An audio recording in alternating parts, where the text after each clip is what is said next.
KGF এর মতো দাড়ি, শাহরুখ খানের মতো চুল is not impossible. সার্জারি ছাড়াই there's ways to prevent hair fall and promote beard growth. তোমরা আমাকে যারা জিজ্ঞেস করো যে আমার দাড়ি চুল এটা সিক্রেট কি, চুল পড়ে না কেন, দাড়ি পড়ে না কেন, বা অনেকে চুল পড়ে যেতেছে, অনেকে দাড়ি উঠতেছে না, what to do? This is for you. Yes, দাড়ি and চুল অনেকটা genetical, but due to modern advancement in technology and medication, এখন অনেক নতুন নতুন উপায় আছে to promote new hair growth, beard হোক, চুল হোক, even eyebrows হোক. And one of the most common and well-researched ways, আমি আজকে তোমাদেরকে বলবো. For example, আমার বাপ দাদারা, আমার চাচাদের পুরো স্টেডিয়াম, পুরো খালি।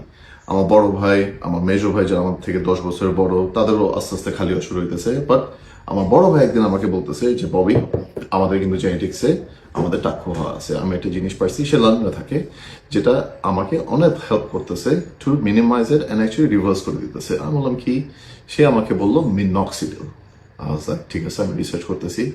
রিসার্চ শুরু করার পরে তো যখন এটা আমি পাই তখন আমার বয়স 27-28, পিকচার উপরে কিন্তু অলমোস্ট খালি হয়ে গেছিল, অনেক অর্ধেকটা খালি হয়ে গেছিল। বাট এখন মাশাল্লাহ ভালো অবস্থা। এন্ড আমার দাড়ি উঠতে তখন অতটা দাড়ি ছিল না, আমার দাড়ি খুবই কম ছিল। এই লেভেলে ঘন দাড়ি, এই লেভেলের গ্রোথ একদমই ছিল না। তো এটা কাজ করে কিভাবে? এটা আমাদের চুলের হেয়ার ফলিকলস উপরে কাজ করে, দাড়ির হেয়ার ফলিকলস মিনস আমাদের চুলের গোড়ার উপরে কিভাবে কাজ করে। সো যাদের চুল পড়তে থাকে তাদের অবভিয়াসলি হেয়ার ফলিকলস গুলো মরতে থাকে অথবা চিকন হতে থাকে, ছোট হতে থাকে, এই জন্য ওগুলো চুল পড়ে যেতে থাকে এবং উইক হতে থাকে। দাড়িতেও সেম জিনিস, চুলের ফলিকলস গুলো ঠিক মতো এখানে গ্রো করে না, স্প্রেড করে না, এবং এখানে enough blood and oxygen and নিউট্রিশনের সাপ্লাই থাকে না, এই জন্য বিয়ার্ড গ্রোথ হয় না। মিনক্সিডিল যেখানে আসে, এই ফলিকলস গুলোতে তোমার নতুন মুভমেন্ট স্টিমুলেট করে, গ্রোথ স্টিমুলেট করে, অ্যান্ড ব্লাড অ্যান্ড অক্সিজেন থেকে শুরু সবকিছু সাপ্লাই করে, তখন নতুন বিয়ার্ড হেয়ার ফলিকলস প্রডিউস হয়, ওগুলো স্ট্রেংথেন হয়, এন্ড ওখানে গ্রোথ আসে।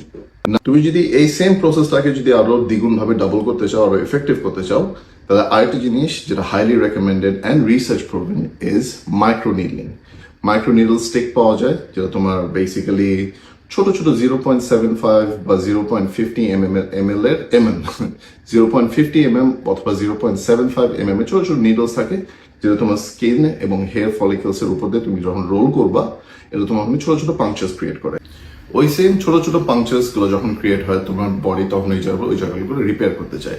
যখন ওই জায়গাগুলো রিপেয়ার করতে যায়, তখন ওখানে নতুন ব্লাড সাপ্লাই, নতুন কোলাজেন প্রোডাকশন অ্যান্ড তোমার নতুন হেয়ার ফলিকলস এর প্রোডাকশন প্রমোট করে। সো তখন তুমি যখন ওগুলো ইউজ করবা with the help of minoxidil, তোমার hair growth and hair fall একদম ভাবে স্টপ হয়ে আসবে, and it's gonna be effective as help. To recap, যাদের দাড়ি উঠতেছে না, দাড়ি অনেক পাতলা, চুল কমে যাচ্ছে, চুল পড়ে যাচ্ছে, চুল অনেক পাতলা এবং চুল অনেক উইক, Kirkland ব্র্যান্ডের মিনক্সিডিল 5%, মিনিমাম 3 মাস ইউজেজ, সপ্তাহে 5 দিন 2 বার করে, একদিন ডার্মারোলা ইউজ করবা, give it 3 months and you will see results.